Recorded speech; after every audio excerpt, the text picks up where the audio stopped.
Cara, não existe coisa melhor do que tomar uma água fresca depois de uma atividade esportiva ou de um momento muito tenso de estudos. Cara, concordo com você. Você sabia que essa água que você está ingerindo, ela é considerada como solvente universal do nosso organismo e ele é o componente mais abundante no seu corpo? Ei, se você quer saber mais sobre isso, eu me chamo Ruben, sou professor de biologia do canal Biologia do Bem e te intimo. Bora estudar comigo?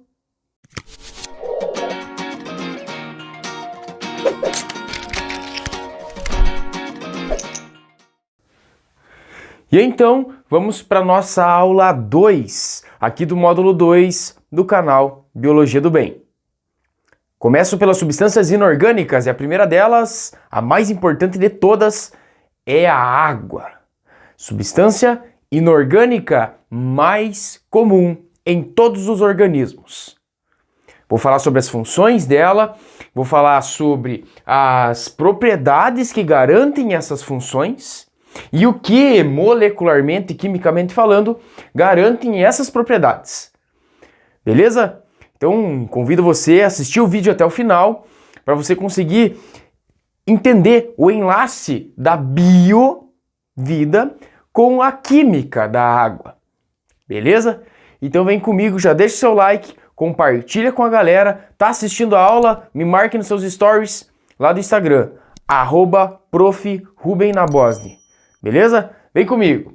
Componentes ou compostos inorgânicos. Estamos falando inicialmente da água. Então fica ligado que ele é o principal componente e o mais abundante no organismo. Se você não sabe o que eu estou falando sobre inorgânica, orgânica, a aula 1 do módulo está valendo a pena. Vou deixar no card aqui, deixa para assistir na sequência ou assiste ela antes dessa segunda aula. Combinado? Lembre que ele é o elemento mais abundante e depende de diversos fatores a sua quantidade no organismo. A média é 75%, mas isso é muito variável, de acordo com a espécie. Por exemplo, uma água-viva, 98% desse quinidário é água. Se eu falo do habitat marinho, um habitat dulcícola, um habitat terrestre, a quantidade de água no organismo muda também. O clima, não preciso nem falar. O metabolismo, vamos entender a atividade metabólica. Se você tem um tecido, um órgão com uma função muito clara, muito evidente, muito vigorosa, a quantidade de água dentro dele vai ter que ser grande, porque a água é o principal solvente do organismo e um meio reacional importantíssimo. O tamanho do indivíduo, logicamente, vai variar também a quantidade de água presente. A idade, quanto mais novo o indivíduo, mais água ele vai ter dentro do corpo. E à medida em que ele vai ficando mais velho, o metabolismo vai perdendo água. Professor, por isso que a pele do vovô e da vovó é mais flácida e é mais fininha? Parece que qualquer batidinha fica roxo. Sim, é exatamente isso. O que está acontecendo? À medida em que o metabolismo vai funcionando ao longo da vida, o teor de água vai ficando menor dentro do corpo. O metabolismo vai ficando mais lento, isso é evidente, e por consequência, a água intracelular também fica em menor concentração. Em compensação, o seu irmãozinho, o seu priminho, o seu vizinho ou o seu afilhado, que é recém-nascido, parece uma bolotinha. Super fofinha. Não é porque ele é gordinho, na verdade ele é repleto de água dentro das suas células. A concentração de água é maior em comparação com um ser humano adulto e em comparação também com um ser humano já mais velho. Beleza? Tecido. Entenda que a atividade metabólica gira muito em torno do tecido a ser empregado nessa atividade. E a quantidade de água também é variável dentro desse contexto. E entre outras variáveis. Eu quero que você entenda só que a concentração de água é variável, a média é 75%, mas não decore esse valor, porque isso é muito variável. Tem outras coisas mais importantes para você lembrar aí para a prova, para você estudar, para você assimilar do que um número da biologia. Beleza? Falando molecularmente e quimicamente da água, lembre que ela é formada por 2 hidrogênios e um oxigênio, o famoso H2O. Você pode nem saber o que é química, mas provavelmente você já ouviu falar que a água é H2O. E esse H2O ele se liga tridimensionalmente nesse aspecto que você está vendo, formando uma angulação característica.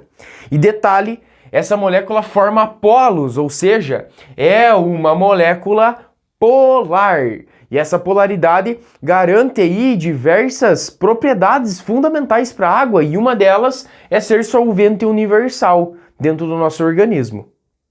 Mas o que mais é interessante saber dessa parte molecular da água é que as molequinhas de água se unem com pontes de hidrogênio, aquela ligação química que é relativamente forte, que faz com que uma propriedade entre elas nasça, que é a propriedade de coesão entre as moléculas, e que é fundamental nos sistemas biológicos, e que eu já vou comentar num contexto aí para você. Tranquilo? Então, pontos de hidrogênio ligando as molequinhas de água, formando polos nessas moléculas, o polo positivo e o polo negativo. Tranquilo? Com essas características, é interessante lembrar que a água permanece líquida à temperatura ambiente e ela tem um alto ponto de ebulição, o que garante uma outra propriedade que a gente já vai chegar. Por isso é importante você assistir o vídeo até o final. Eu vou fazer uma aula curta, bem densa de conteúdo, mas sem prolongar demais para que não canse. Tranquilo? Seguindo, e toda essa ideia de ligação entre as moléculas e que várias moléculas de água dão as mãozinhas e se ligam covalentemente uma com a outra, através das pontes de hidrogênio, que são bastante estáveis em comparação com outras, eu tenho várias propriedades que essas pontes de hidrogênio possibilitam. A coesão eu já comentei, que é a capacidade de uma molequinha de água se unir a outra, formando um todo bem complexo e bem estável. A adesão, que é quando essa ligação entre as moléculas passa a ser também na superfície em que esse líquido se encontra, e que isso é importantíssimo num fenômeno chamado de capilaridade, e que a gente vai falar na sequência do módulo de botânica aqui do canal sobre a teoria de Dickson, como a seiva bruta, a seiva de água e sais é transportada no vegetal, e ela utiliza essas propriedades da água, a coesão, a adesão, por exemplo, em que as molequinhas estão intimamente ligadas e também se ligam à superfície onde ela se encontra. Isso é chamado de adesão. A terceira propriedade é tensão superficial, que essa coesão também garante indiretamente, que é quando a água se liga mais com o ar, formando uma camada de resistência na superfície dos líquidos, e que possibilita uma boa resistência. Essa tensão superficial também é importante no sistema biológico, principalmente se tratando em sistema respiratório, em que os alvéolos pulmonares precisam ter essa ideia da tensão superficial para que eles não colabem, eles não grudem entre si. Importantíssimo isso. E é claro que o solvente universal se trata da água devido a essa polaridade. Lembre que se eu for falar em uma molécula polar como a água, ela vai dissolver qualquer outra molécula que também seja polar. A parte apolar não é dissolvida e por isso água e óleo não se misturam. A água e os lipídios não se misturam. Lembre que os lipídios, a gente vai falar na sequência das aulas, essa é a aula 2 do módulo, a gente vai ver a sequência das aulas, convido você a assistir na sequência todas as aulas, a gente vai falar disso mais adiante, mas que a água e o óleo não se misturam devido à diferença de polaridade, a água sendo polar e o lipídio, a gordura, sendo apolar. Beleza? Então nesse retângulo central estão as principais propriedades da água. Fechado? Deixa seu like aí, compartilha com a galera. Se está assistindo, tira uma foto, tira um print da tela, marca nos seus stories lá e vamos trocar essa ideia pelo Instagram também. Fechado? Vamos combinar assim? Vamos com o menininho aqui, ó, seguindo. O terceiro hashtag Joguinho da Velho Chiqueirinho, eu já coloquei 2 para vocês, e o terceiro é o seguinte, é um fenômeno natural de trânsito da água que acontece, e é um fenômeno de transporte que ocorre a favor do gradiente de concentração, sem gasto de energia, o famoso transporte passivo, que é a osmose. É um transporte de solvente do meio hipotônico para o hipertônico, no sentido de diluir a concentração. Osmose. Fique ligado nesse processo que ele é fundamental para a vida, mas não só para a vida, mas também para a prova. E qualquer prova que você vai fazer. A da escola, o do concurso público que você está se preparando, assim como o vestibular. Vem comigo, terceira e última parte, para a aula não ficar muito longa, eu prometi, você está até o final do vídeo, já te parabenizo por isso e agradeço. E vamos pro final, você merece isso agora, ó que lindo, olha que lindo. Metabolismo e água. Por que ele é tão importante dentro das reações metabólicas e por que ele é o elemento mais abundante dentro dos organismos? Vem comigo.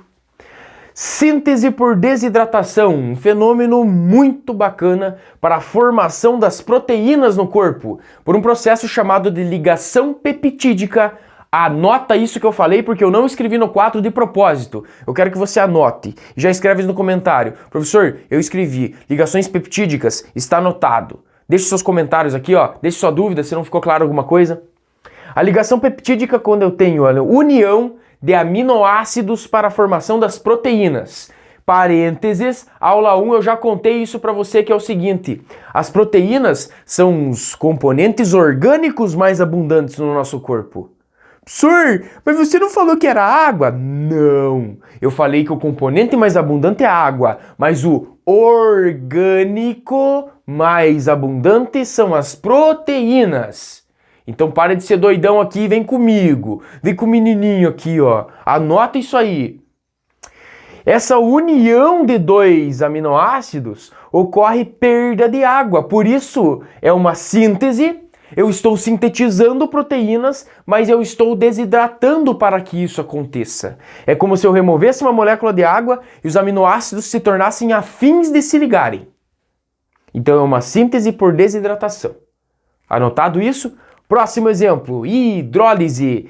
Hidro é água, lise é quebra. Então eu estou quebrando uma molécula com adição de água. Olha que lindo! A água é adicionada para quebrar. Eu coloco dois aminoácidos naquele processo que você já conhece, que eu estou desidratando para produzir proteínas, mas o inverso é verdadeiro. Quando eu quero quebrar uma proteína do organismo, eu coloco água. Entrada de água, hidrolise. Eu estou lisando a proteína em presença de água. Professor, você pode dar um exemplo da aplicação disso? É claro que eu posso. Quando o seu corpo está em jejum prolongado, você sabe que o catabolismo celular acontece. As fibras que você constituiu com muito treino na academia e alimentação adequada passam a ser quebradas para manter o seu corpo íntegro em funcionamento. Então ele vai pegar a proteína muscular e vai quebrar pela entrada de água, uma hidrólise. Por isso os atletas fisiculturistas querem fugir do jejum. Eles comem várias vezes por dia. Olha que lindo. E a terceiro elemento, fotossíntese, isso é claro. E muita gente erra, porque os livros didáticos muitas vezes colocam somente a água destilado. Aqui não aparece. Mas eu tô te contando, o menininho tá te contando. Se cair na tua prova que a água participa tanto como reagente quanto produto, assinale porque é verdadeiro. A fotossíntese completa está aqui para você. A água funciona como um reagente e como um produto da fotossíntese. E mais um parênteses lindo, sensacional, eu fico empolgado com isso porque eu acho lindo. Olhe comigo. A água do reagente fornece o oxigênio liberado da fotossíntese. O oxigênio que nutre a atmosfera. Olha que lindo! Então a água é vida mesmo, né, professor? Em diversas aplicações diferentes eu afirmo que a água, sim, é vida. Aqui é mais um exemplo. A água quebrada por fotólise, na primeira etapa da fotossíntese, em que a gente vai aprender mais adiante, libera o oxigênio. Olha que sensacional! Para fechar, a aula está chegando no seu ápice, já chegou aqui, mas eu quero dar um plus, um mais aqui. Vem comigo. A termorregulação, que é uma propriedade, um fenômeno fundamental para as espécies viventes, e principalmente nós, mamíferos e as aves, que possuímos sangue quente. A temperatura interna do corpo é constante, graças ao alto calor específico que a água tem. E o que é calor específico, professor? Quer dizer que precisa de muita energia colocada para que a água aumente a sua temperatura. Você sabe, pode estar 90 graus Celsius lá fora. Professor, é impossível isso. É só um exemplo. Mas o seu corpo vai manter a integridade, porque a água tem um alto calor específico. E da mesma forma, ela consegue suportar a perda de temperatura também. Pode estar um frio de lascar lá fora, geando. Aqui na minha região, não sei de onde você está assistindo a aula, eu estou gravando aqui do interior do Paraná, numa cidade chamada de Ponta Grossa, pertinho da capital. Aqui no inverno ocorre as geadas, frio, mas o seu corpo continua quente graças à propriedade que a água tem de permanecer na sua temperatura normal. Alto calor específico e também um alto calor de vaporização, que eu já tinha comentado aqui, ó, com ponto de ebulição bastante elevado.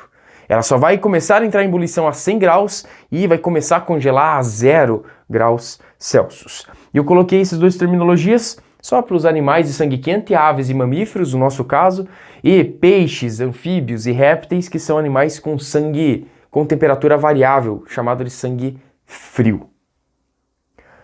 Linda aula de água, hein? Dou por encerrada essa aula, agradeço você por estar até o final do vídeo, compartilha com os colegas, te convido a conhecer o trabalho no @ do Instagram, me marque em seus stories e vamos trocar essas ideias. Essa foi a aula de água, a aula 2, fica ligado na próxima aula. Obrigado pela participação e tchau, tchau, até a próxima!